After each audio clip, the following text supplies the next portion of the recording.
ओम शांति। बाबा की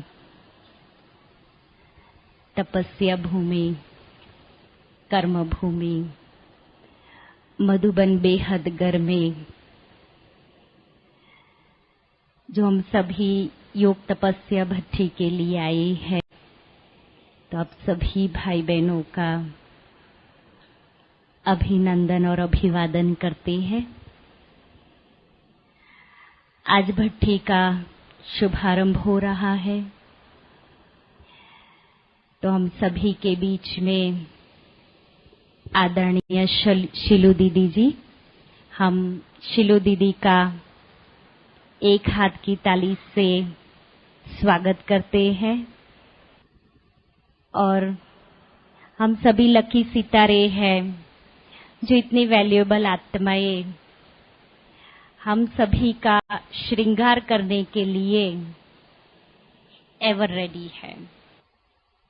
तो इसका पूरा लाभ जरूर लेंगे।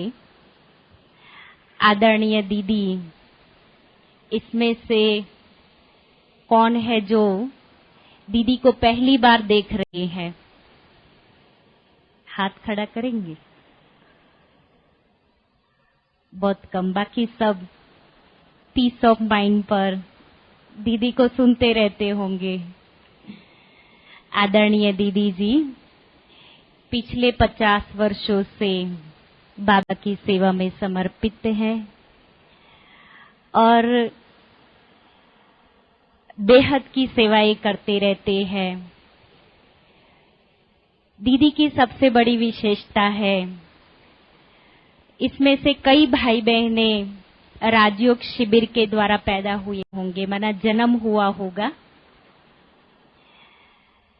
तो आपकी ही इन्वेंशन है राजयोग शिविर, और उसमें आपकी मास्टरी है जो राजयोग शिविर का मैनेजमेंट और साथ साथ शिविर भी कराते रहते हैं। और पीस ऑफ माइंड पर तो हम पिछले 5 या 8 साल से देख रहे हैं प्रोग्राम। लेकिन सबसे पहले टीवी पर बाबा की बेहद सेवाओं की शुरुआत जो हुई है वो आपसे ही हुई है।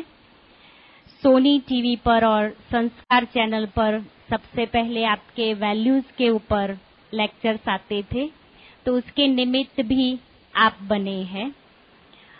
उस समय बाबा ने आपको एक वरदान दिया था कि सरस्वती आपकी जीभ पर है। ये बाबा का स्पेशल वरदान है। और उसके बाद तो जो सेवाएं चली, तो जहां से जन्म हुआ और वो आज पीस ऑफ माइंड के रूप में वट वृक्ष बन करके बेहद की सेवाएं कर रहे हैं।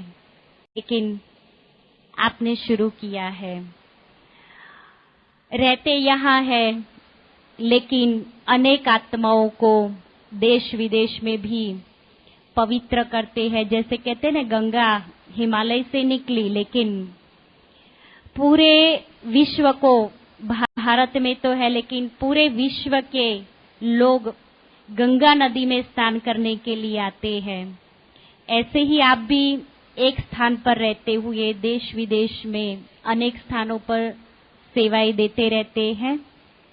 और बाबा की सीजन में जब डबल विदेशी भाई बहने यहाँ रहते हैं, तो आप उनको भी बहुत अच्छी तरह से रिफ्रेश करते रहते हैं।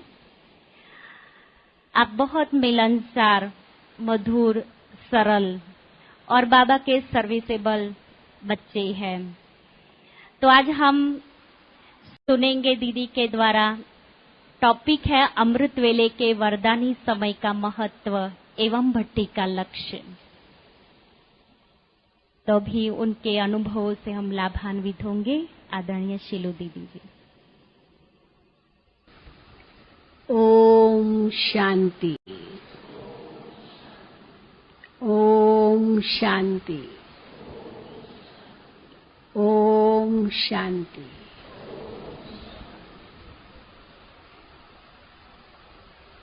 तो मधुबन तपोभूमि में, पावन भूमि में वरदान भूमि में, परिवर्तन भूमि में, प्यारे बाप दादा की कर्म भूमि में, प्यारे बाप दादा, सर्व दादियां, सर्व वरिष्ठ भाई बहने, सभी मधुबन निवासियों की तरफ से आप सभी का फिर से बहुत बहुत बहुत स्वागत है, स्वागत है, स्वागत है। आज भले जोर से ताली बजाओ, कोई बात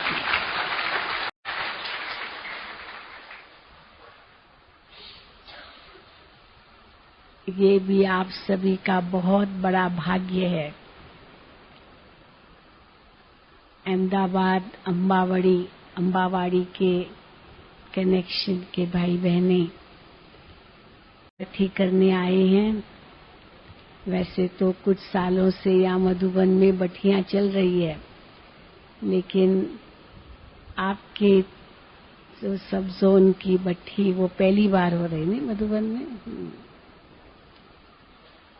और कई भाई बहने बताते हैं कि जब हम मधुबन में बट्ठी करने आए हैं तो पहली बार मधुबन में यानी पांडव भवन में रह रहे हैं। तो जो क्योंकि शांतिवन जब से बना तब से शांतिवन में ही रहते हैं, और उसके बाद जो बाबा के बच्चे बने तो शांतिवन में ही आते हैं। पांडव भवन में तो केवल 4 धाम की यात्रा करने आते हैं, या कोई माताएं भाई सेवा में आते हैं तो यहाँ रहते हैं, बाकी तो नीचे ही रहते हैं। तो जो मधुबन में पहली बार, पांडव भवन में पहली बार रहने के लिए आए हैं वे हाथ उठाएं। अरे बाप रे, इतने सारे। हाँ, लगता है जैसे सारे ही है। जो पहले रहे हैं वो हाथ उठाएं। अच्छा, 1/4 ऐसे कहेंगे। तो देखो कितना बड़ा सौभाग्य है आपका। वो लिस्ट तो बहुत लंबी होगी, बहुतों को आने की इच्छा होगी, और अभी भी मुझे बताया चंद्रशेखर भाई ने कि जो इनको लिमिट दी गई थी उसे बहुत एक्सीड कर गए हैं, बहुत आगे चले गए हैं। 260-70 नहीं तो बस 225 के अंदर रहने की व्यवस्था यहाँ दी जाती है, लेकिन 260-70 आ गए हैं। तो हमने कहा ऊपर तो रहना, यहाँ तो मेडिटेशन हॉल में मुश्किल होगा क्योंकि थोड़े ही नीचे बैठते, बाकी ऊपर बैठना चाहिए। तो अभी वही चर्चा चल रही थी। आपका शाम का जो सेशंस है वो ओम शांति भवन में करेंगे, ठीक है? हाँ कि नहीं? क्योंकि करना ही पड़ेगा। अभी देखना और भी आएंगे, यहाँ जगह नहीं बैठने की। यहाँ चलो 250 के अंदर तो फिर भी बैठ सकते हैं, और थोड़ा नजदीक पता नहीं। तो देखो कल बात करेंगे, शारदा बहन से भी बात करेंगे, कारण कि बारिश का समय भी हो गया है। मॉनसून दस्तक कर चुकी है। अहमदाबाद में भी तो पड़ी होगी ना। सब छाता वाता लाए हैं कि नहीं? हाँ, सब लाए? नहीं लाए? क्यों भूल गए? जी, अहमदाबाद में बारिश नहीं आई है? अच्छा, हमने तो सुना आ गई है। नहीं? हाँ, अच्छा, ठीक है। तो कल 2 दिन पहले तो इतने गरज के साथ छींटे पड़े, इतने आंधी तूफान और बिजली चमकी, बहुत कुछ हुआ।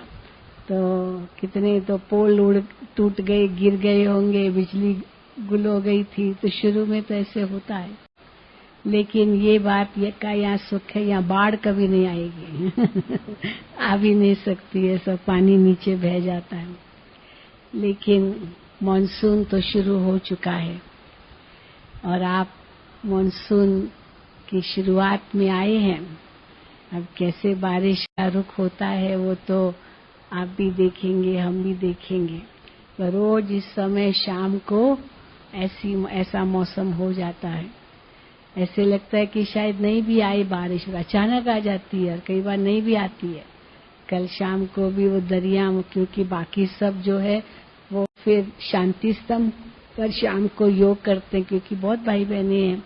तो कल ऐसे जोर से बारिश पड़ी जो सारी वो दरिया भी गीली हो गई, क्योंकि लगता था नहीं आएगी, पर अचानक आ गई, तो पता भी नहीं चलता है। तो खैर मानसून शुरू तो हो ही गया है और पानी की तो आवश्यकता है। रोज हम कितने दिनों से सबको कहते थे पानी की बचत करो, बचत करो, क्योंकि बहुत दूर से पानी लाना पड़ता था। नीचे तो शांतिवन में चलो नदी से आ जाता है, लेकिन यहाँ पर तो माउंट आबू में बहुत तकलीफ थी और कभी कभी तो नीचे से टैंकर मंगाते थे पानी का ऊपर के लिए। और एक बार तो वो टैंकर ही खराब हो गया, मतलब ट्रक्स भी कहाँ तक इतना पानी ढोएगी। तो खैर अभी मॉनसून तो चाहिए, बारिश तो चाहिए। और आप सभी आए हो, थोड़ी ठंडक तो आ गई, गर्मी से आ गई ना। हाँ, सवेरे थोड़ी ठंडक होती है। सब गर्म कपड़े भी लाए हैं कि नहीं? सोचा अहमदाबाद जैसा ही मौसम होगा आबू में। हाँ, सवेरे की जरूरत है, बाकी तो नहीं। थोड़ी शॉल जरूरत पड़ेगी शायद, देखो पड़ती है नहीं पड़ती है। बारिश हुई तो जरूर पड़ेगी।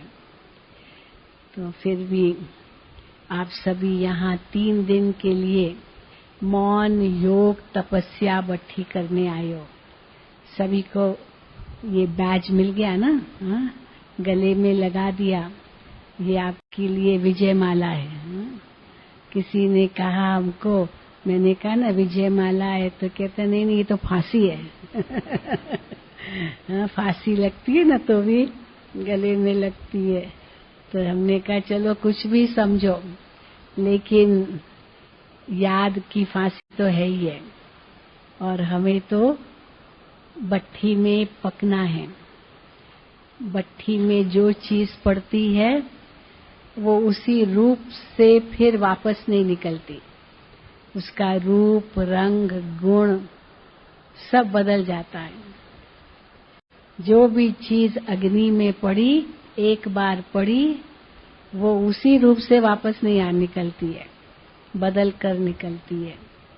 तो आप भी सब मौन योग तपस्या भट्ठी में आए हैं। इन चारों शब्दों का बड़ा महत्व है। सबसे पहला तो मौन। मौन में रहना सहज है या आवाज में आना सहज है? बाबा प्रश्न पूछते हैं मुरली में, सहज कौन सा है?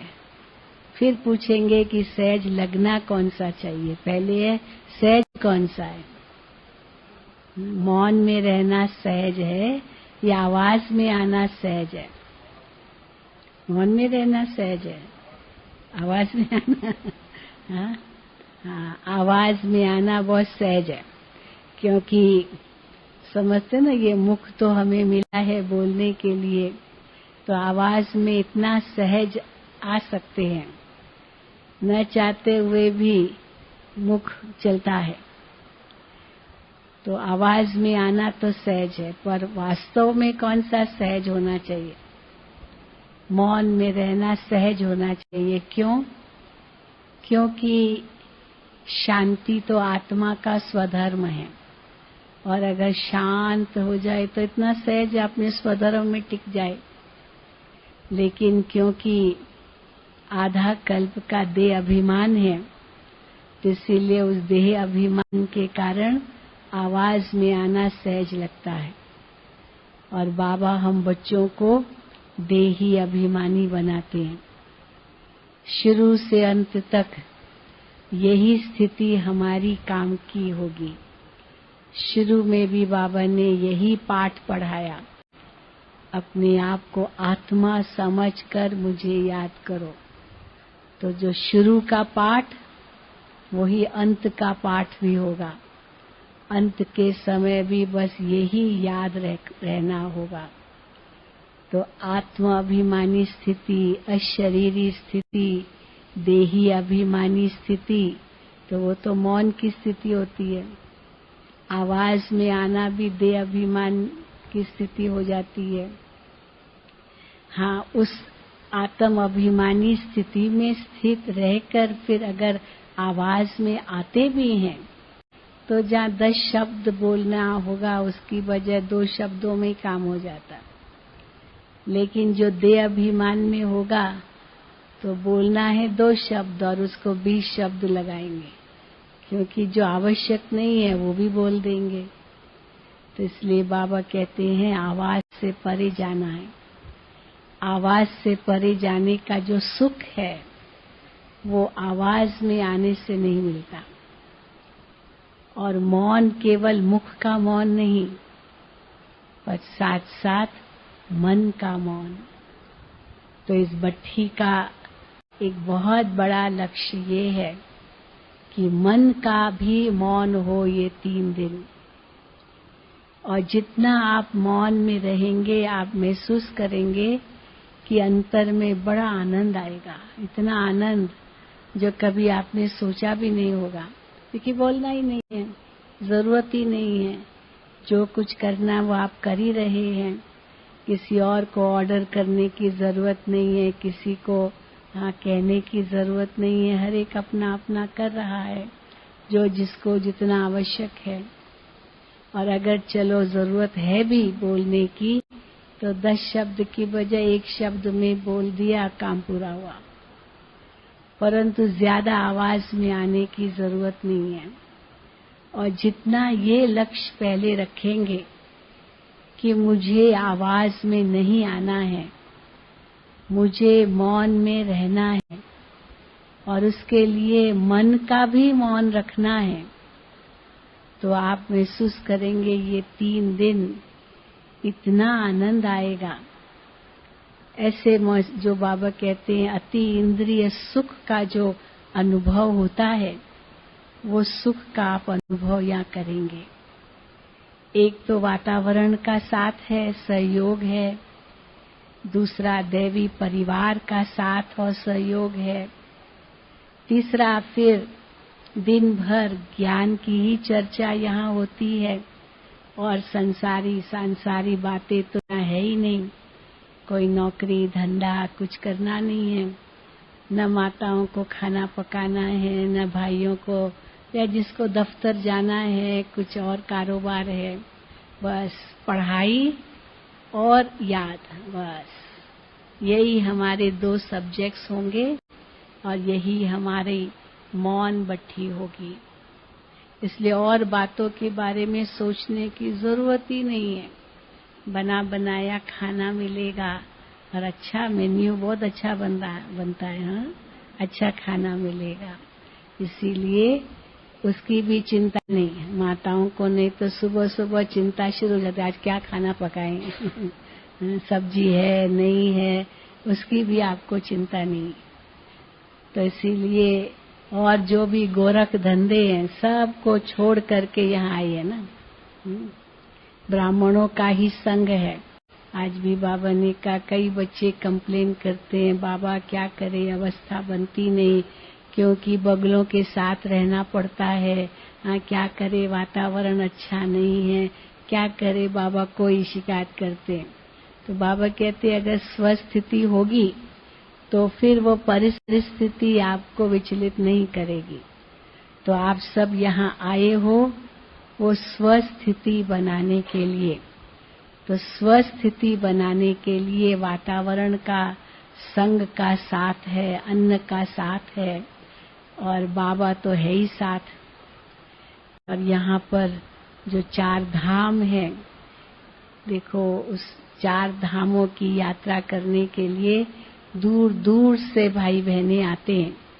जब से बाबा ने यह अव्यक्त मुरली में कहा था कि पांडव भवन जाते 4 धाम की यात्रा करने, ब्रह्मा बाप की यादगार स्थान, बाबा की झोपड़ी जहाँ बाबा बैठ करके पत्र लिखते थे, बच्चों से मिलते थे, बाबा का कमरा जहाँ बाबा स्वयं तपस्या भी करते थे और ग्रुप से बाबा मिलते थे, और फिर हिस्ट्री हॉल जहाँ बाबा मुरली चलाते थे, और शांति स्तंभ जहाँ पर साकार में बाबा तो यहाँ प्लेग्राउंड था जहाँ बाबा क्रिकेट खेलते थे, बैडमिंटन खेलते थे, मानो ओपन ग्राउंड था, और बाबा उस ओपन ग्राउंड को देख करके कई बार कहते थे, बच्चे यहाँ ट्रेनिंग सेंटर खोलेंगे। दादी जानकी जी अपना अनुभव सुनाती है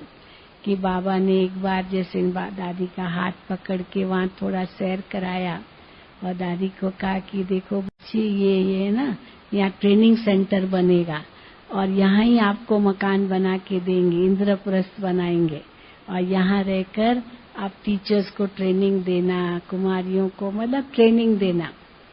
तो दादी जब भी यहाँ आती, इंद्रप्रस्थ में रहती है, तो यही याद करती है, बाबा ने मुझे कहा था यहाँ तुमको ट्रेनिंग देनी है। तो तब से ट्रेनिंग सेंटर भी बना, इंद्रप्रस्थ भी बना। बाबा के होते वही ट्रेनिंग सेंटर बना था, नीचे का पोर्शन, लेकिन फिर ऊपर का पोर्शन भी बना और इंद्रप्रस्थ भी बना। तो ये सब बने, परंतु ये बाबा की दूध थी कि यहाँ ट्रेनिंग हो। ज्ञान सरोवर, शांतिवन तो ये सब बाद में बना, लेकिन ये 4 धाम हमारे लिए ब्रह्मा बाबा की स्मृति के स्थान हैं। तो जब हम बाबा की झोपड़ी में जाते हैं तो क्या अनुभव करें? बाबा को सखा रूप में देखें। कैसे सखा रूप में बाबा बच्चों से मिलते थे, बच्चे दिल की बात बाबा को सुनाते थे, जो भी अंदर होता था बाबा को सुनाते थे और बाबा उनका कैसे समाधान भी देते थे। और बाबा पत्र तो लिखते ही थे बच्चों को, तो इसीलिए बाबा की झोपड़ी में जाएं तो बाबा को सखा रूप में देखें, बाबा के कमरे में जाएं तो बाबा को माता पिता के रूप में अनुभव करें, हिस्ट्री हॉल में जाएं तो बाबा को टीचर के रूप में अनुभव करें, और शांति स्तंभ पर जाएं तो बाबा को सतगुरु के रूप में अनुभव करें। तो माता पिता, बंधु, सखा, शिक्षक, सतगुरु, ये सारे संबंधों का आप अनुभव इन 4 धामों में कर सकते हैं। तो रोज आपके लिए सुबह शाम ये प्रोग्राम होगा कि आप 4 धाम की यात्रा करें, क्योंकि इन स्थानों के वाइब्रेशंस तो बहुत पावरफुल है।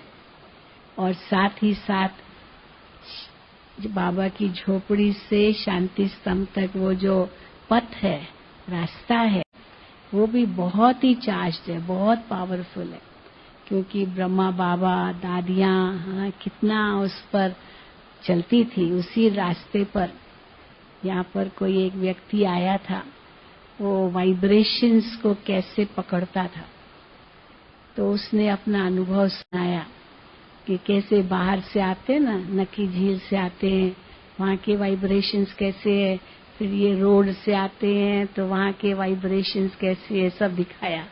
और धीरे धीरे जैसे पांडव भवन में एंटर करते हैं, वहाँ के वाइब्रेशंस कैसे हैं, और फिर ये जो झोपड़ी से लेके शांति स्तंभ तक वो जो रास्ता है, पथ है, वहाँ पर जब आते कितने एकदम पावरफुल वाइब्रेशन। वो मशीन थी उसके पास, वो मशीन में दिखाए, देखो इतनी शक्ति है, क्योंकि वाइब्रेशंस भी आजकल लोग बहुत पकड़ते हैं, बहुत कैच करते हैं। तो यहाँ आकर के वो अनुभव करते हैं वो वाइब्रेशंस।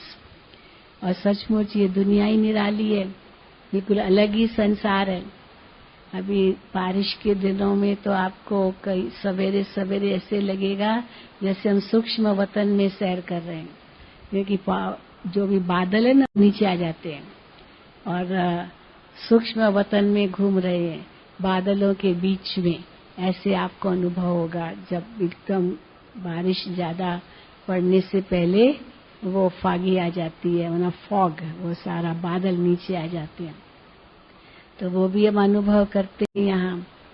और आप सबको ये भी तो बताया होगा ना कि हो सकता है अगर बारिश पड़ी तो कपड़े सूखते नहीं है इतना जल्दी, इसीलिए 3 दिन के कपड़े तो सब लाए होंगे ना, यहाँ धोना न पड़े, जरूरत न पड़े तो न धोएं, अच्छा है।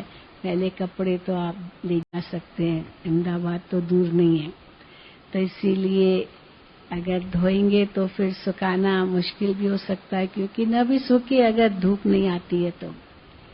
कई बार ऐसे होता है कि 8-8 दिन तक धूप ही नहीं निकलती है।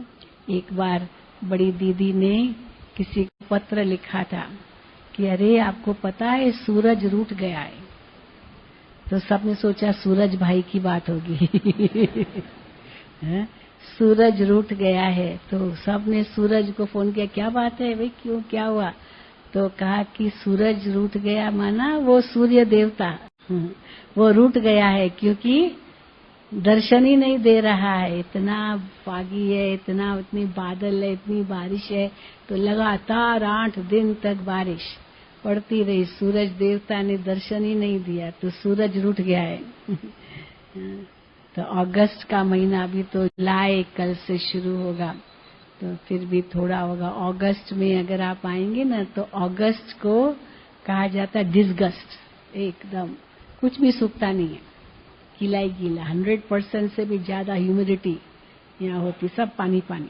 तो बहुत ध्यान रखना पड़ता हम लोगों को। तो इसीलिए अभी फिर भी जल्दी आए हैं आप, और 3 दिन ये सुखद वातावरण का आप अनुभव करेंगे। गर्मी से छूट के आए हैं, लेकिन क्या अनुभव करना है यहाँ? तो एक तो मौन, ये पहला अनुभव।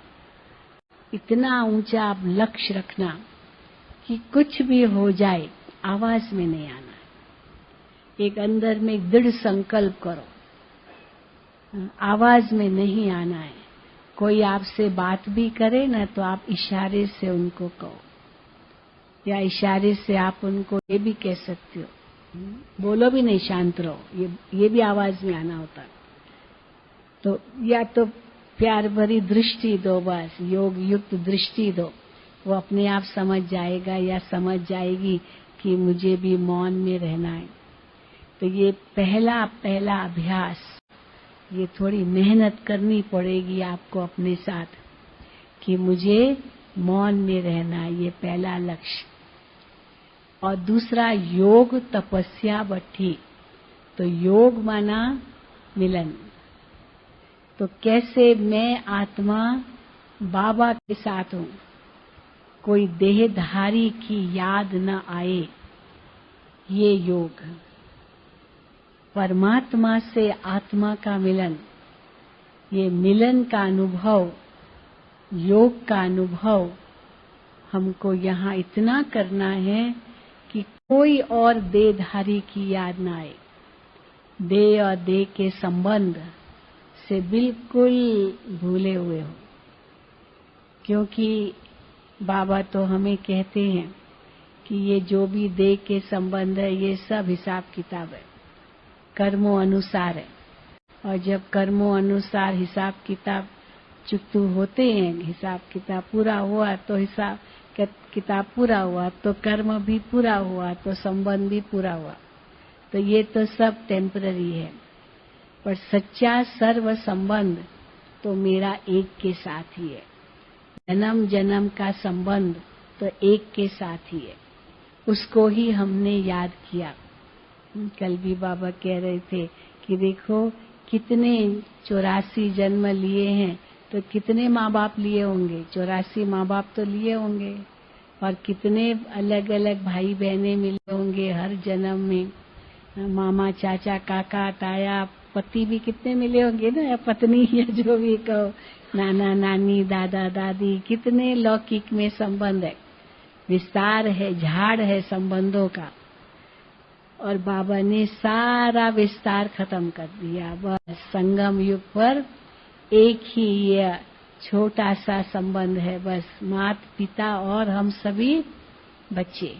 बस आत्मा के नाते से भाई भाई, चलो ब्रह्मा के बच्चे तो भाई बहन, बस और कोई यहाँ संबंध है ही नहीं। इसीलिए संबंध है ही नहीं, भले लौकिक है, ऐसे नहीं कि नहीं है, लेकिन यहाँ उनसे उपराम रहना है। और एक से ही मेरे सर्व संबंध है, वही मेरा सच्चा साथी है। तो अमृत वेले उठो भी तो सबसे पहले बाबा गुड मॉर्निंग, रात को सोने से पहले बाबा गुड नाइट, बाबा की गोद में। तो पहला संकल्प भी बाबा, अंतिम संकल्प भी बाबा, तो सारा दिन आपका बाबा के साथ ही बीतेगा। क्योंकि जो सवेरे का संकल्प वो दिन भर चलेगा, फिर जो रात का अंतिम संकल्प वही फिर सवेरे कैरी फॉरवर्ड होगा, वो पहला संकल्प बनेगा। इसीलिए यहाँ ये दूसरा लक्ष्य क्या रखना है कि सब संबंध एक के साथ, एक तो मौन का लक्ष्य, दूसरा सर्व संबंध एक के साथ, और फिर तपस्या, तपना है। योग की अग्नि, केवल योग नहीं, योग की अग्नि प्रज्वलित करनी है, तब वो सच्ची भट्ठी में पक सकेंगे। तो अग्नि प्रज्वलित करना माना इतनी शक्ति अंदर में भरना, जो आत्मा के जो भी पुराने संस्कार हैं, स्वभाव है, या जो कुछ भी कमियां हैं, कमजोरियां हैं, अपने अंदर में देखना है और उसको यहाँ खत्म करना है। आत्मनिरीक्षण करने का समय है। तपस्या माना पहले आत्मनिरीक्षण करो, क्या मेरे अंदर कमियां कमजोरियां हैं और वो मुझे इसमें स्वाहा करनी है। क्योंकि तपस्या माना तपना और अग्नि में स्वाहा करना।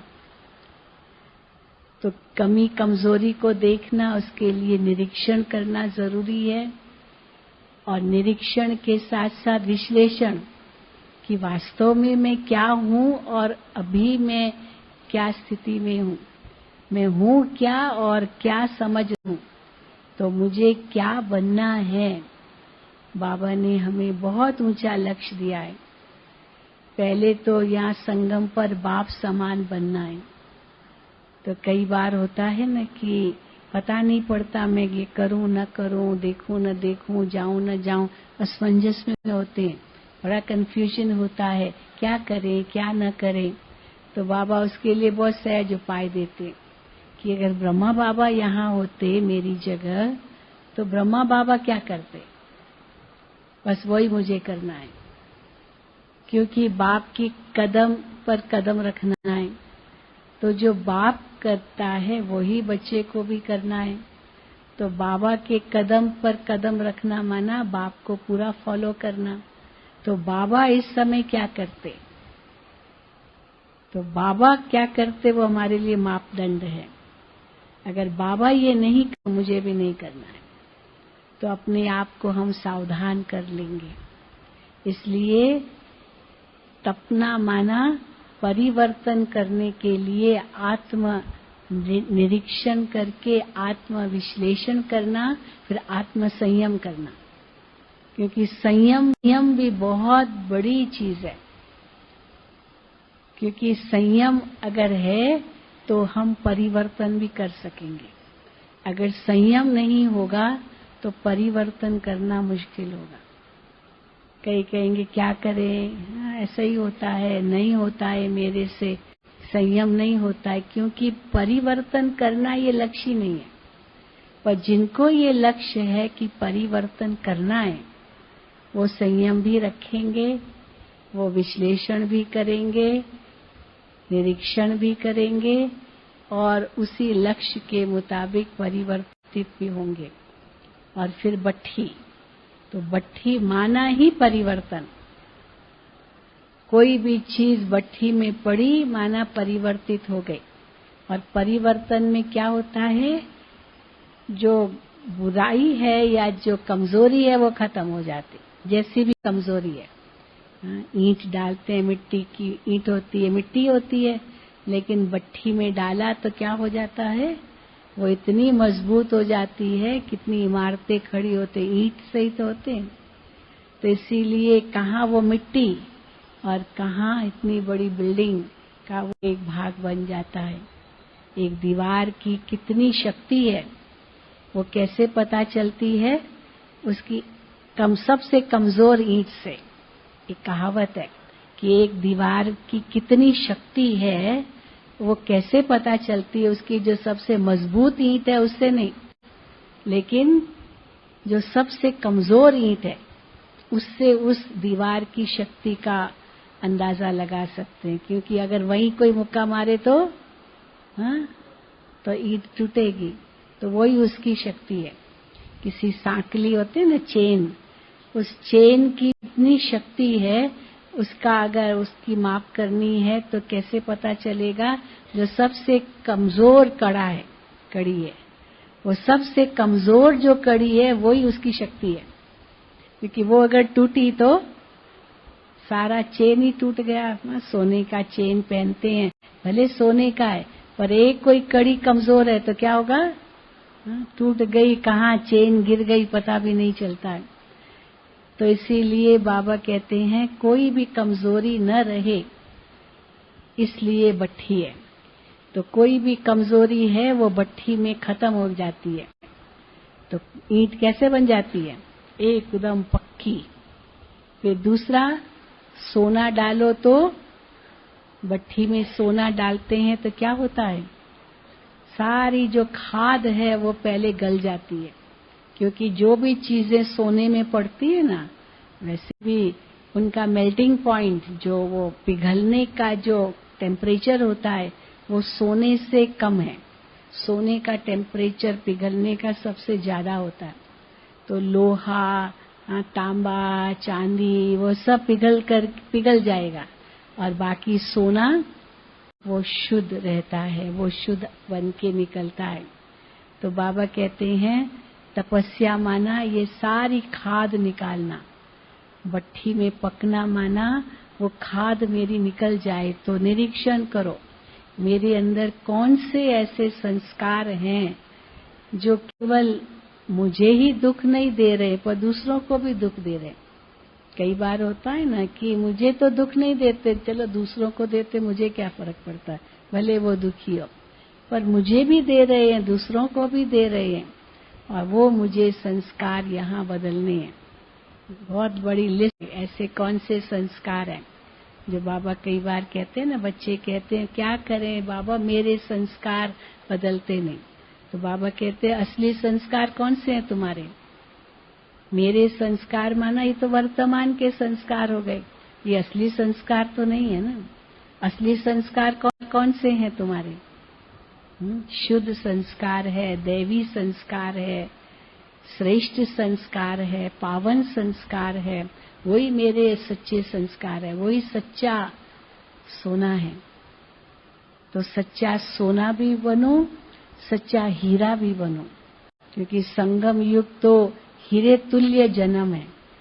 सतयुग का फिर भी सोने तुल्य जन्म होगा, अभी तो हीरे तुल्य है। आज भी बाबा ने कहा कितने खुश नसीब हो तुम, भक्ति मार्ग में भले अब किसी को थोड़ा सा अपने इष्ट का दर्शन मात्र होता है, वो अपने आप को बहुत खुश नसीब भाग्यशाली समझता है। यहाँ तो बाबा कहते दर्शन की तो बात ही नहीं, यहाँ तो बाबा हमारे साथ है, हमारे हर पल साथ है। बाबा हमारे इतने साथ है जो हर पल हमें श्रृंगार करते ही रहते हैं। तो कितना बड़ा भाग्य है हमारा। तो ये जब मन में आप सोचेंगे, अपने भाग्य के गुण गाएंगे, तो वो जो अंदर का नशा चढ़ेगा, वो नशा बाकी सब जो कमजोरियां हैं ना उनको खत्म कर सकता है। कई लोग, कल मैं एक लेख पढ़ रही थी, शिवरात्रि पर लोग भांग पीते हैं, और किसी को कहो भाई ये सब नशीली चीजें क्यों पीते हो, तो कहते हैं कि शिवजी ने भी तो पिया, शिवजी ने भी तो पिया इसीलिए पीते हैं। लेकिन शिवजी ने तो उसको कहा शिवजी ने पिया ना, उसके पास तो शक्ति थी, वो तो नीलकंठ दिखाते, उसको तो सब जहर पीने की भी शक्ति थी। तुम्हारे अंदर तो वो नहीं है, तुम शिवजी थोड़ी हो जो तुमको ये नशा पीना है। मतलब ये बात थी, क्योंकि बहाना देते हैं कि शिवजी ने भी तो पिया और हमने भी पिया, तो क्या बड़ी बात है, क्या कौन सी गलत बात की।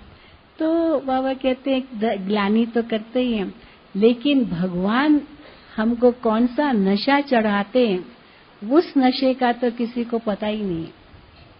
इसीलिए बाबा की मुरली या जो भी हमें संग मिलता है बाबा का, उससे जो हम नशा चढ़ाएं, उससे सब कमजोरियां हमारी दूर हो जाती है, दुख दर्द सब मिट जाते हैं।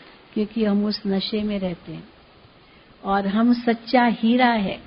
रोज हर मुरली में बाबा कोई न कोई हमें टाइटल देता है, केवल अव्यक्त मुरलियों में नहीं, साकार मुरलियों में भी बाबा हमें कोई न कोई टाइटल देता है। और अगर उस एक टाइटल का भी मनन चिंतन दिन भर करें, आपको रोज मिलेगा, एक लक्ष्य मिलेगा कि आज के दिन क्या क्या क्या संकल्प करने हैं, आज का दिन कौन सा है, कैसी स्थिति बनानी है। तो वो अगर सुबह से लेकर रात्रि तक करेंगे, अमृत वेले से लेकर, तो वो आपका दिन भर चलेगा और उसी नशे में आप रहेंगे। और जब वो नशा रहेगा तो बाकी सब जो पुरानी बातें हैं वो सब खत्म होती जाएगी। तो इसीलिए मौन, हाँ, योग, तपस्या, बट्ठी, कौन से कड़े संस्कार होते हैं। जैसे आप आग में डालते हैं, अगर टमाटर डाले, बैंगन डाले, आलू डाले तो क्या हो जाता है, कितना कठोर होता है वो कई बार। पर जैसे ही आग में डाला तो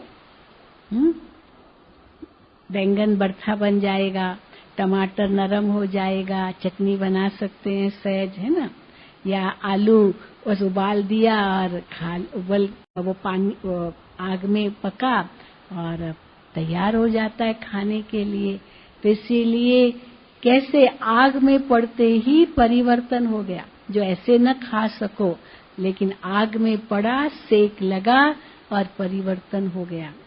तो ये भी बाबा कहते हैं, अगर मेरे अंदर कठोर संस्कार है, फ्लेक्सिबल नहीं हूं, सहज स्थिति नहीं है हमारी, तो फिर ये हमें ही परेशान करती है। क्योंकि हर एक का अपना अपना संस्कार है, तो मुझे सबके साथ एडजस्ट होकर के चलना है। अभी घर में आप रहते होंगे, सकता आपका अपना अकेले का कमरा होगा, यहाँ तो 5-6 इकट्ठे होंगे, 4-5-6, कहीं यहाँ हमारे पास माताएं सेवा में आती है तो 10-10 का भी एक कमरा है, डॉर्मेट्री भी है, तो सबके साथ मिलकर रहना पड़ता है। हाँ, कोई कैसा कोई कैसा, तो एडजस्टिंग पावर चाहिए।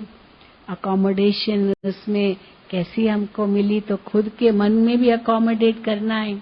परंतु वो तब होगा जब हम फ्लेक्सिबल होंगे, हर एक के गुणों को देखें, हर एक की विशेषताओं को देखें और हर एक को रिस्पेक्ट दें। किसी ने बहुत अच्छी बात कही कि हम कई बार शिकायत करते हैं, मुझे फलाने का कितना सहन करना पड़ता है, कितना सहन करना पड़ता है, सारा दिन दूसरों को शिकायत करते हैं, मुझे उसका बहुत सहन करना पड़ता है। लेकिन कभी ये सोचा कि उसको मेरा कितना सहन करना पड़ता होगा? खाली वही बुरा है क्या?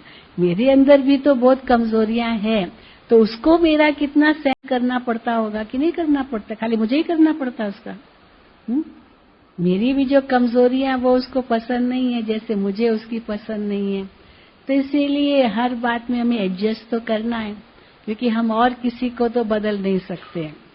हम सोचे मैं इसको बदल के दिखाऊंगा तो कोई नहीं बदलने वाला है, लेकिन मैं बदल जाऊं तो वो भी बदल जाएगा। किसी को कहने की भी जरूरत ही नहीं है, बोलना नहीं है मौन में रहो, मौन में रहो। हम मौन में रहें तो अवश्य वो भी मेरे से वाइब्रेशंस लेगा और वो भी मौन में रहेगा।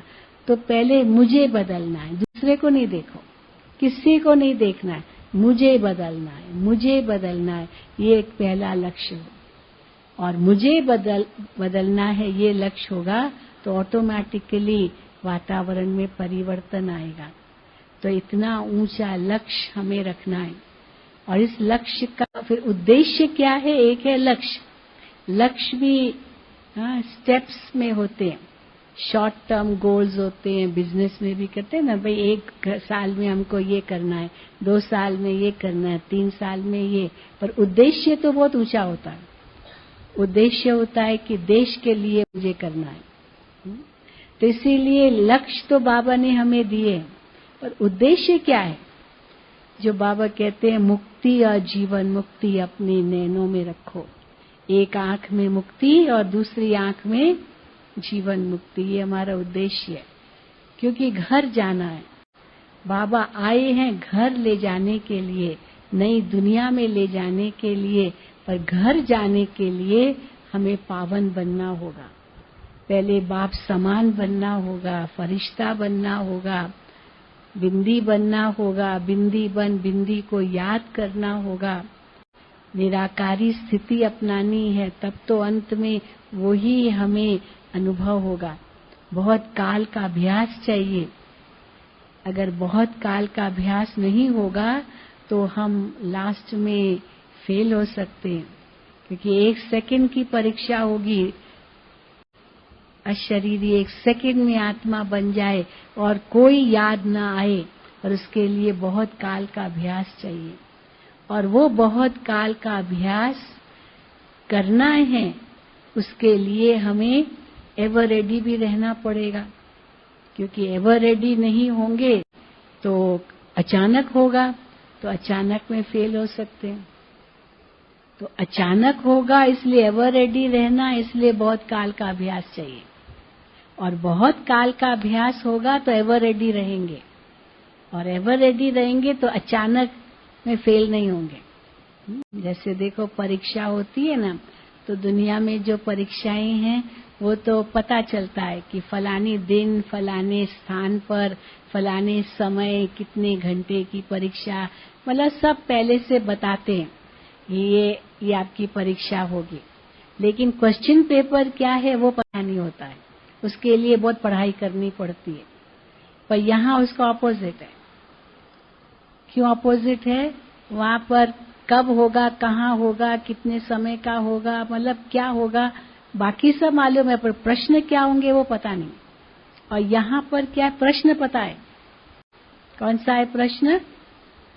कौन सा है हमारी टेस्ट कौन सी होगी अंत में?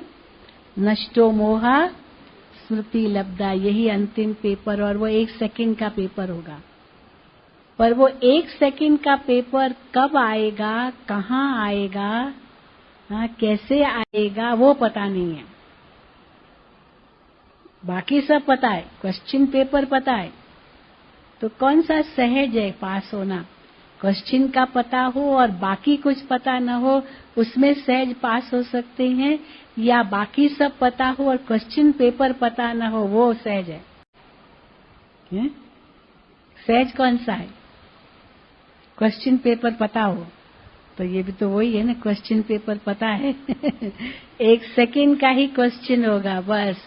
उस समय एक मैं और मेरा बाबा, और कोई याद ना आए। लेकिन और कोई याद न आए, उसके लिए बहुत काल का अभ्यास चाहिए, और उसके लिए एवर रेडी भी रहना है, क्योंकि अचानक होगा। इसलिए जो बाबा ये 3 शब्द कहते, अचानक, एवर रेडी और बहुत काल का अभ्यास, ये 3 बातें हैं। क्वेश्चन पेपर पता है, पर वो 1 सेकंड का जो पेपर होगा, वो 1 सेकंड में पास होने लिए बहुत काल का अभ्यास चाहिए। आज बाबा ने बहुत सुंदर बात कही मुरली में, कि बाबा कहते हैं मुक्ति, जीवन मुक्ति 1 सेकंड। तो बाबा भी 1 सेकंड में हमें देते हैं, पर माया भी जो थप्पड़ लगाते हैं 1 सेकंड में। 1 सेकंड कितनी देर लगती है थप्पड़ लगाने में? थप्पड़ लगा करके मुंह फेर देती है माया। तो बाबा 1 सेकंड में हमें मुक्ति, जीवन मुक्ति देते हैं। माना संकल्प किया, निश्चय हुआ, 1 सेकंड में स्विच ऑन हो गया, लाइट आ गई, ये जीवन मुक्ति, मुक्ति जीवन मुक्ति 1 सेकंड में। लेकिन मुक्ति जीवन मुक्ति से दूर जाने में भी 1 सेकंड, जब माया थप्पड़ मारती है तो।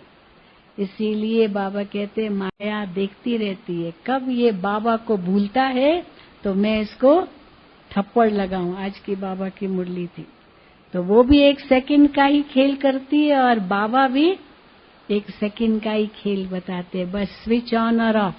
स्विच ऑन किया, प्रकाश हो गया, बाबा से मिलन हो गया। मैं कौन, जो दादी जानकी बार बार, हर बार 3 बार ओम शांति कह के ये 3 बातें कहती है, मैं कौन, मेरा कौन, मुझे क्या करना है। बस ये 3 बार समझ लिया ओम शांति को, सारा सार आ गया ज्ञान का इसमें। तो इसीलिए अमृत वेले से ये शुरू करो। अमृत वेले जैसे ही उठे तो सबसे पहले हमारी बड़ी दीदी जी बहुत इसका सुंदर वर्णन करती थी। जैसे ही आप बिस्तर से उठे उस समय देखो कोई और तो याद नहीं आ रहा है, हाँ, बाबा के सिवाय कोई और तो याद नहीं आया। रात को सोते समय भी ये देखो और तो कोई याद नहीं आ रहा है। और 5 केले खाओ उठते ही, पता है, हाँ? 5 केले खाओ जैसे उठे। तो कौन से 5 केले? अकेले आए हैं, अकेले जाना है। अकेले आए हैं ना, परम धाम से भी जब आत्मा आई तो अकेली आई। भले जाएंगे साथ में वापस, लेकिन पता तो नहीं होगा ना कि अकेले ही जाएंगे। तो अकेले आए हैं, अकेले जाना है। अकेले में, बिल्कुल अकेले में, पलंग पर जैसे उठी, आंख खुली, बिस्तर पर 1 मिनट जरूर बैठना है बाबा को गुड मॉर्निंग करने के लिए। फिर भले जहाँ स्थान मुकर्रर है वहाँ योग करते हैं, लेकिन उठते ही मैं आत्मा अकेली आई हूँ, अकेले मुझे जाना है। अकेले में, और कोई को नहीं देखना है। ये नहीं फलाना उठा कि नहीं उठा हाँ, अभी तक ये सोया हुआ है, उठते ही पहले उनको देखते, ये उठा कि नहीं उठा। हाँ, किसी को नहीं देखना है, बस खुद को देखना है। तो अकेले में, अकेला होकर, मन से भी अकेला, और अकेले को याद करना है, बस वही मेरे साथ है और कोई नहीं। तो अकेले आए हैं, अकेले जाना है। अकेले में बिल्कुल एकांत, अकेले होकर, मन से भी अकेले, कोई देहधारी की याद न हो, केवल एक, अकेले को याद करना है। ये सवेरे सवेरे 5 केले खाओ तो दिन भर के लिए इतनी शक्ति जमा हो जाएगी जो आप महसूस करेंगे कि हम तो कितने हल्के हो गए। शक्तिशाली जो चीज होती है ना, वो हल्की हो जाती है। सोना हल्का होता है, खाद पड़ने से भारी हो जाता है। सोना जो असल रूप में बहुत हल्का होता है, फ्लेक्सिबल होता है, मुड़ सकता है। इसलिए कई बार हम कहते हैं, देखो बाबा नयों को तो बहुत सुंदर टाइटल देते हैं, नयों को वरदान बहुत अच्छा मिलता है। कौन सा नयों का वरदान है? Last so fast so first. जो नए आते हैं, कई कहते हैं हम बहुत लेट आए बाबा, हम पहले क्यों नहीं आए? तो बाबा उनको कहते कोई बात नहीं, देर आए दुरुस्त आए, कोई बात नहीं, लेट आए हो लेकिन टू लेट फिर भी नहीं आए हो। तो लास्ट में आए हो पर फास्ट जा सकते हो और फर्स्ट आ सकते हो। तो नयों को अपनी तरफ का वरदान है, पर जो पुराने हैं और इतने सालों से, हमारी दादियां देखो, दादी जानकी से हम पूछे, एक प्रश्न कई दादी से पूछते, दादी जी आप 100 साल पार कर चुके हैं, तो अभी तक आपके अंदर इतना उमंग उत्साह है। सोचो, शरीर साथ नहीं दे रहा है लेकिन आत्मा इतनी शक्तिशाली है। तो दादी कैसे आपने इतना मेंटेन किया है, इतना एंथुसियाज्म, इतना उमंग इस उम्र में भी? आज थोड़े जवान होते बस हो गए, पूरा हुआ डिसहार्टेन हो जाते हैं। आजकल डिप्रेशन की बीमारी बहुत बढ़ती जा रही है युवकों में। थोड़ा सा जो लक्ष्य था वो नहीं पाया तो बस डिप्रेशन में चले गए, और इस उम्र में भी इतना उमंग उत्साह। तो दादी जी हमेशा यही कहते हैं कि हमने तो कुछ और देखा ही नहीं, बस बाबा को ही हमने देखा और तो कुछ भी नहीं देखा।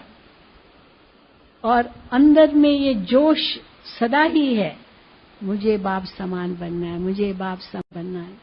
तो ये जो जोश अंदर है, वो जोश दादी को उमंग उत्साह में रखता ही है, चाहे शरीर कैसा भी है।